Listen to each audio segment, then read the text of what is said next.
Controversial bill is making its way through Congress that would drastically cut government aid for Planned Parenthood.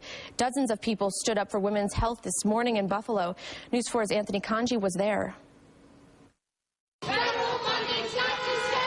More than 100 supporters of Planned Parenthood stood in the freezing cold to rally against what they call an attack on women's health services.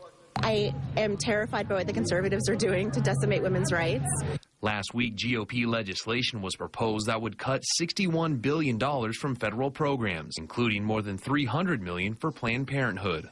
Supporters of Planned Parenthood say if this legislation were to go through, it would affect more than 10,000 women and men here in Western New York. Planned Parenthood desperately needs the cooperation of the New York State Department of Health and the federal government to supply low-income women and men with needed GYN care, STD testing, cancer screens. These are the services the federal governments and states provide us funding for. House Speaker John Boehner says the bill is to help shrink the national deficit, but opponents argue the bill is politically driven by pro-life supporters.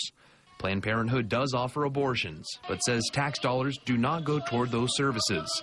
State Assembly member Sam Hoyt attended today's rally and believes balancing the budget and political agendas should not be crossed. It was an agenda by extremists. Again, I recognize we've got a huge deficit. I recognize that we have to make cuts.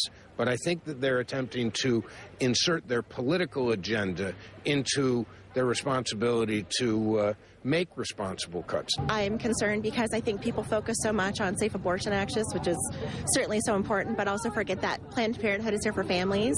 I'm certainly here as a cancer survivor with reproductive cancer and as an adopted mother, and all of those rights have been safeguarded and my ability to make those choices by the work of Planned Parenthood. Anthony Kanji, News 4. Well, a health